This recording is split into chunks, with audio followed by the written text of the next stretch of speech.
আমার চ্যানেল প্রদীপ্তাজ মিউজিংসে আমি বোধহয় এই প্রথম বাংলায় কোনো ভিডিও করছি। যারা বাঙালি আমার এই চ্যানেলটিকে ফলো করছেন তাদের উদ্দেশ্যে তো বটেই, এবং যারা বাঙালি নন তাদের আমি অনুরোধ করছি শুনে কিছুটা হলেও বোঝার চেষ্টা করতে। মনের কথা নিজের মাতৃভাষায় প্রকাশ করতে যতটা স্বচ্ছন্দ হয় মানুষ, অতটা অন্য কোনো ভাষাতে নয়। আমি যদিও ইংরেজি এবং হিন্দি এই দুটো ভাষাতেও যথেষ্ট স্বচ্ছন্দ, তবুও বাংলা আমার প্রিয় ভাষা, আমার মাতৃভাষা। আমি আমার মন্ত্রদীক্ষা গুরু শ্রীমৎ স্বামী স্মরণানন্দজি মহারাজ, যিনি রামকৃষ্ণ মঠ ও মিশনের পরম পূজ্যপাদ ষোড়শ সংঘাধ্যক্ষ ছিলেন, তাঁর সম্বন্ধে কিছু স্মৃতিচারণ করব আমার মাতৃভাষা বাংলায়। আমার দীক্ষার দিনের কথা এবং দীক্ষার সময়কালীন কিছু অভিজ্ঞতা, আর দীক্ষার পরেও যে অভিজ্ঞতা আমার হয়েছিল মহারাজের পুণ্য পবিত্র সঙ্গে, তার কিছুটা বিবরণ আমি আমার ডায়েরিতে লিখে রেখেছি। আমি সেটিই পড়ে শোনাচ্ছি আপনাদেরকে। নিরঞ্জনম নিত্যমনন্তরূপম ভক্তানুকম্পাধৃত বিগ্রহম বৈ ঈশাবতারম পরমেশমিড্যম তং রামকৃষ্ণম শিরসা নমামঃ। 2007 সালের 5 অক্টোবর সপরিবারে এলাম আহমদনগর থেকে পুনা শহরে। রাতে রইলাম পুনা শহরের পাষাণ স্থিত অতিথি নিবাসে। সে রাতে চোখের সামনে রাস্তায় দেখলাম এক পথ দুর্ঘটনা। ঠাকুর যেন জীবনের অনিত্যতার সংকেত দিলেন এই ঘটনার মধ্য দিয়ে। এই দুর্ঘটনা যেটি ঘটেছিল পুনার রাস্তাতে আমার দীক্ষা হওয়ার ঠিক আগের দিন রাত্রে, আমাকে খুবই নাড়া দিয়েছিল। বেলা যে বয়ে যায়, কাল তার অন্তহীন স্রোতে বয়ে চলে অসীমের সন্ধানে। ছোট তুচ্ছ এই জীবন সাংসারিক ঘাত প্রতিঘাত, আনন্দ বেদনা, চাওয়া পাওয়ার মায়াজালে জড়িয়ে রেখে ঈশ্বরকে ভুলিয়ে রাখে। অনিত্য সংসার নিত্য মুক্ত চিরন্তন শাশ্বত সত্যকে তার কুহকিনী মায়ার আবরণে ঢেকে রাখে। বহু জন্মের স্বীকৃতি আর ঐশ্বরিক কৃপার ফলে আসে সেই শুভক্ষণ যখন সত্য দর্শনের দ্বারস্থ হয় মায়াবদ্ধ জীব।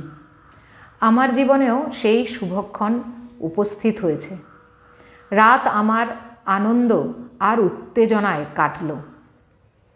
মনে আমার নবজন্ম লাভের উদ্দীপনা। কত জন্মের পুণ্যের ফলে মন্ত্রদীক্ষা লাভ করার এই শুভ সুযোগ আমার জীবনে এসেছে। পরদিন সেই প্রতীক্ষিত দীক্ষার শুভক্ষণ এলো। দীক্ষা শব্দটির অর্থ দয়া পূর্বক ঈক্ষণ বা দর্শন। গুরু দয়া করে কৃপা দৃষ্টি দিয়ে দীক্ষাকালে জীবকে মহামন্ত্র দান করে তার মুক্তির পথ প্রদর্শন করেন।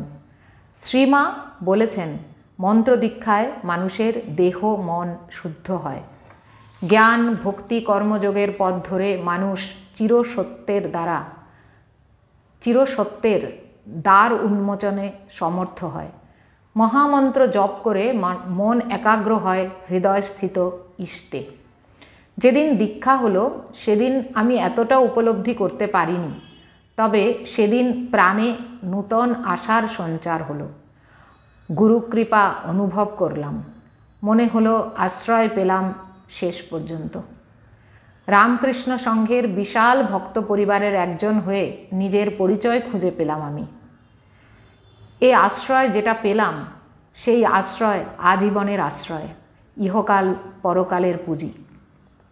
দীক্ষার দিন 6 অক্টোবর 2007। আমার স্বামীর কথা মতো আমি লাল পাড় সাদা শাড়ি পরে একটু প্রসাধন করেই গেলাম মঠে।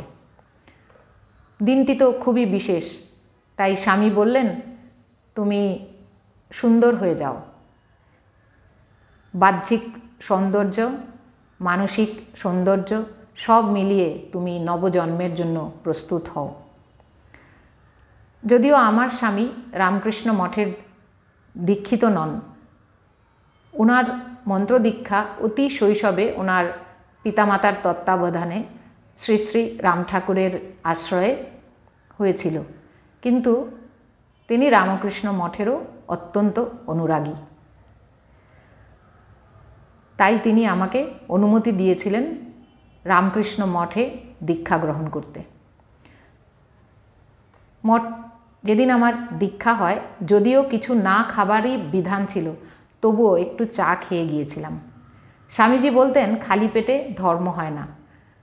নিজেকে কষ্ট দিয়ে যদি আমি অনেকটা সময় খালি মুখে উপবাসে থাকতাম, হয়তো আমার মন আমার সেই ক্ষুধার্ত পেটের দিকেই পড়ে থাকত। শ্রী শ্রী মাও তো অভয় দিয়েছিলেন, ক্ষেত্র বিশেষে যে এতটা কড়াকড়ি নিয়ম কঠোরভাবে পালন না করলেও চলবে। উৎসাহ, নিষ্ঠা, আন্তরিকতাই প্রধান। এদিকে আমার কোনো গাফিলতা কিন্তু ছিল না। পুনা মঠের শিবানন্দ হলে অনেক দীক্ষার্থীর মধ্যে আমি বসলাম। পুনা মঠের স্বামী সুবিজ্ঞানন্দজি মহারাজ, যাকে আমরা রাজেন্দ্র মহারাজ বলে চিনতাম, উনি মারাঠি ভাষায় কিছু নির্দেশ দিলেন। তারপর এলেন আমাদের গুরুদেব স্বামী স্মরণানন্দজি মহারাজ। তখন উনি ছিলেন ভাইস প্রেসিডেন্ট, রামকৃষ্ণ মঠ মিশনের অন্যতম ভাইস প্রেসিডেন্ট। জ্যোতির্ময় গাম্ভীর্যপূর্ণ ছিল তার উপস্থিতি। মন্ত্র উচ্চারণ করলেন তিনি, আমরা লিখে নিলাম। পরে একজন একজন করে গুরু সমক্ষে মন্ত্র উচ্চারণের পালা এলো। আমার মন্ত্র উচ্চারণ মহারাজ ঠিক করলেন। ওনার আশীর্বাদ পেয়ে আমি ধন্য হলাম। পরে আবার গুরুদেবের সঙ্গে সেদিন দেখা করার সুযোগ পেলাম আমি একান্তে। পূজনীয় মহারাজকে জানালাম আমি আহমদনগরে থাকি। এ কথা শুনে তিনি আমাকে বললেন, মহারাষ্ট্রের আহমদনগরে ব্রহ্মচারী অবস্থায় খরা ত্রাণ কার্যে তিনি অংশগ্রহণ করেছিলেন। এই স্মৃতিচারণ তিনি আমার কাছে করলেন। সালটি সম্ভবত 1952 এরকম ছিল, বা 53, 1952 বোধহয় উনি আমাকে বলেছিলেন। আমি বললাম আমার শাস্ত্রীয় সঙ্গীত শিক্ষার কথা। তখন আমি শাস্ত্রীয় সঙ্গীত শিখছিলাম এবং আমি রীতিমতো চর্চাও করতাম, এখনও করি। তো আমাকে উনি শুনলেন আমার কথা, যে আমি শাস্ত্রীয় সঙ্গীত, তখন আমি পাশ করে নিয়েছিলাম সঙ্গীত বিশারদ এবং সঙ্গীত অলঙ্কার, এই দুটি সঙ্গীতের পরীক্ষা আমি উত্তীর্ণ হয়েছিলাম। তারপর আমি গুরুর কাছে প্রথাগত তালিম নিচ্ছিলাম কি করে স্টেজে পারফর্ম করা যায়। মহারাজ আমাকে বললেন, বাগেশ্রী রাগ ওনার খুব প্রিয় রাগ, এবং ওনার যদিও প্রথাগত শিক্ষা নেই শাস্ত্রীয় সঙ্গীতে, কিন্তু উনি বেশ কয়েকটি রাগকে শুনলে চিনতে পারেন। তিনি আমাকে বললেন, শাস্ত্রীয় সঙ্গীত তিনি খুব একটা বোঝেন না বা জানেন না, কিন্তু কিছু রাগ উনি চিনতে পারেন। আমাকে মহারাজ বললেন, যে গান গাইলে ভক্তি ভাব অর্জন হয় তেমন গান শিখতে ও গাইতে। গুরুদেবের সঙ্গে কথা বলে প্রণাম করে প্রসাদ পেতে গেলাম সপরিবারে, আমি, আমার স্বামী ও আমার কন্যা। আমার কন্যাটি তখন 8-9 বছরের ছিল। দীক্ষার এই দিনটি আমার স্মৃতির মণিকোঠায় যেন ঠাকুর চিরভাস্বর করে রাখেন। দীক্ষার মতো বিশেষ দিন মানুষের জীবনে আর একটিও নেই। এই তো আমাদের ইহকাল পরকালের পুঁজি। শ্রী শ্রী মা বলেছেন শেষের দিনে ঠাকুর আসবেন, ঠাকুর উদ্ধার করবেন। তার শ্রীচরণ যেন কখনো বিস্মৃত না হই। গুরুমূর্তির যে তেজপূর্ণ গৈরিক বসনমণ্ডিত বৈরাগ্যদীপ্ত রূপ আমার মানসপটে দীক্ষার দিন অঙ্কিত হয়েছিল, তা আমার ধ্যান মন্দিরে যেন চির উজ্জ্বল থাকে। আমি যেন ধ্যানে এই মূর্তিকেই সদা সর্বদা মানস চক্ষে দেখি। গুরুর আশিস যেন আমরণ আমার ওপর করুণাধারার মতো শতধারে বর্ষিত হয়। আমার নবজন্ম হলো দীক্ষার দিনে। যে মানব শরীর পিতামাতার থেকে প্রাপ্ত হয়েছিলাম তা আজ শুদ্ধ হলো, পবিত্র হলো।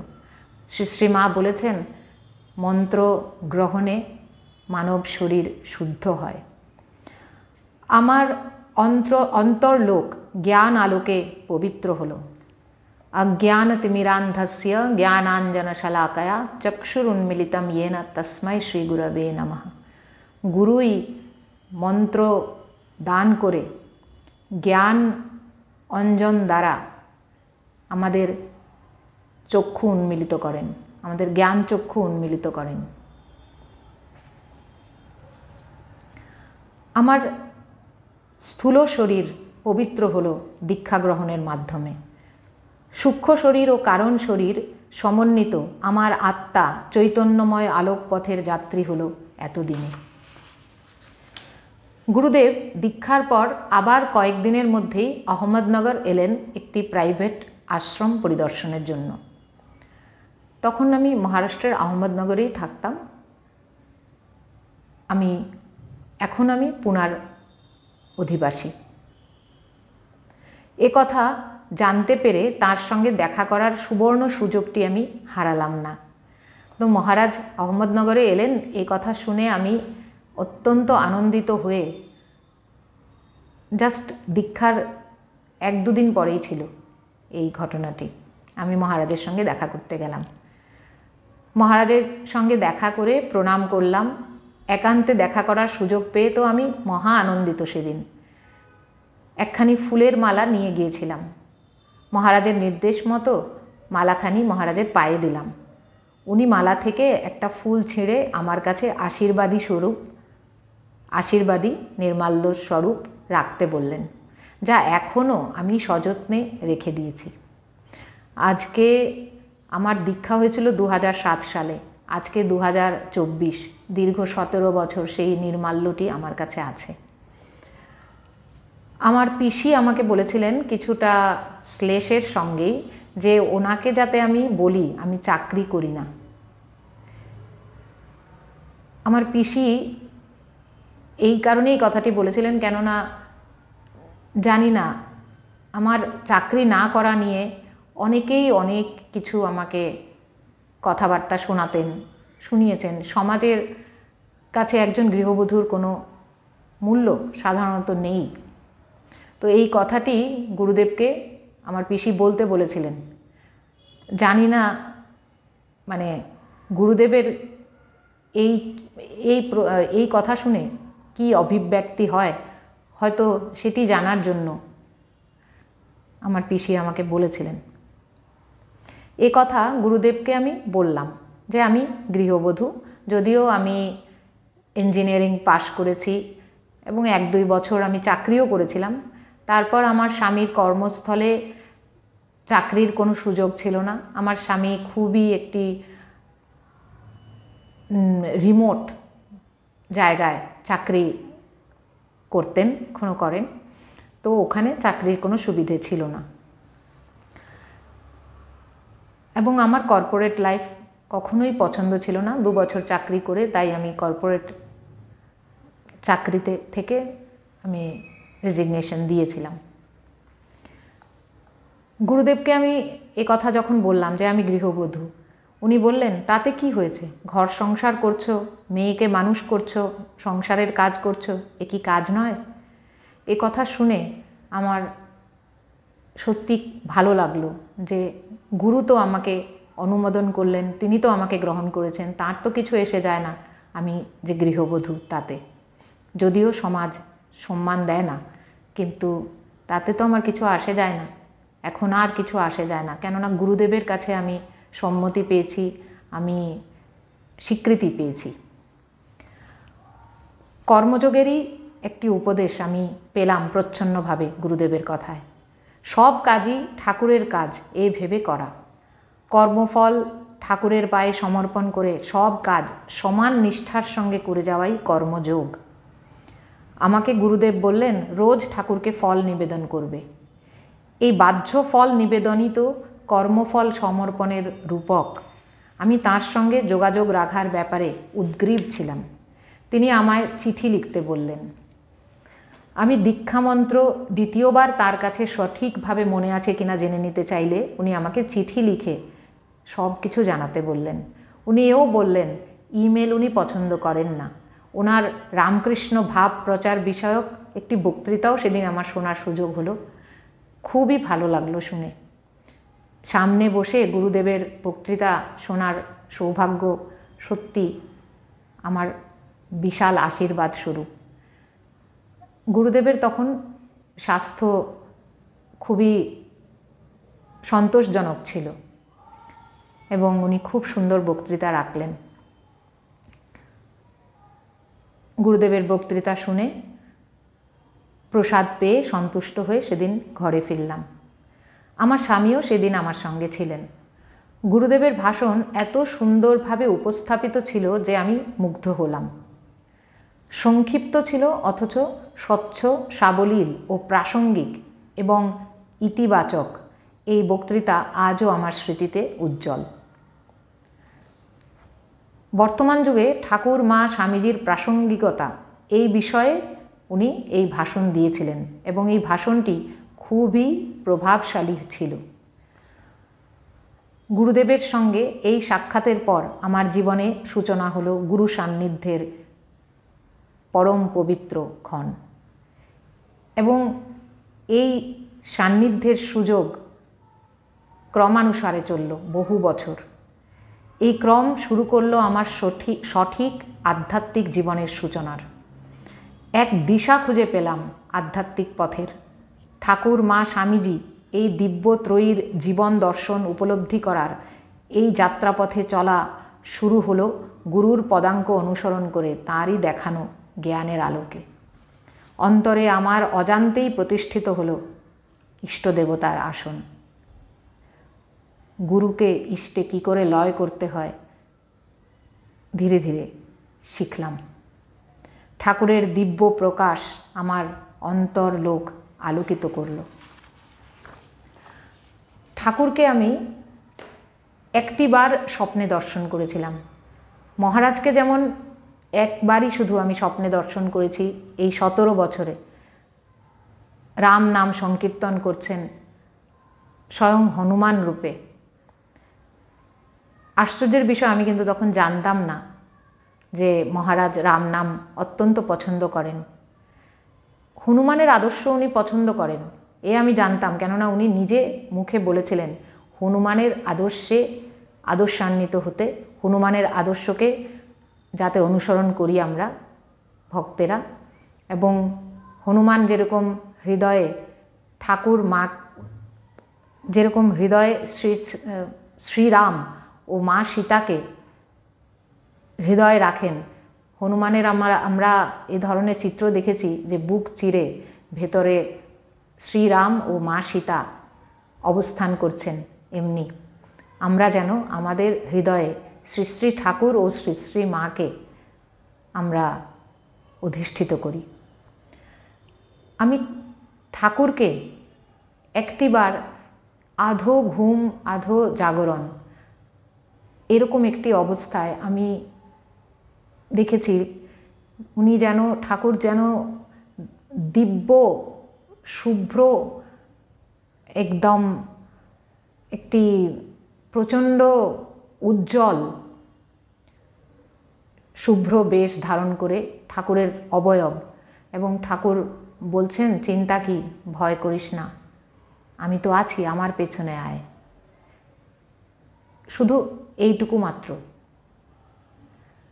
আর কখনো আমার সৌভাগ্য হয়নি এ ধরনের দর্শন করার। এ ধরনের দর্শন আমাদের মনেরই প্রজেকশন, আমাদের মনের যা চিন্তা ভাবনা চলে তারই প্রতিফলন। এতে এমন বিশেষ কিছুই নেই। যেরকম গুরুদেব আমাকে হনুমানের কথা, আমাদের ভক্তদের সবাইকেই হনুমানের আদর্শ অনুসরণ করতে বলেছেন, তাই হয়তো আমি হনুমানের সঙ্গে গুরুদেবকে একাত্ম করে এই ধরনের স্বপ্ন দেখেছি। আর যেখানে হনুমান সেখানেই রাম নাম, তাই আমি রাম নাম সংকীর্তন করতে মহারাজকে আমি দেখেছি স্বপ্নে। আর ঠাকুরকে এমনি দেখেছি, কারণ এই অন্ধকারময় জগৎ, এই সংসার রূপী ঘোর অন্ধকার এক সংসার ক্ষেত্র, এতে গুরু আলোকরূপী আলোকবর্তিকা হয়ে পথ দেখান। তাই ঠাকুরকে আমি যেন এরকমটি অনুভব করেছি যে গুরু মহারাজ শ্রী শ্রী ঠাকুর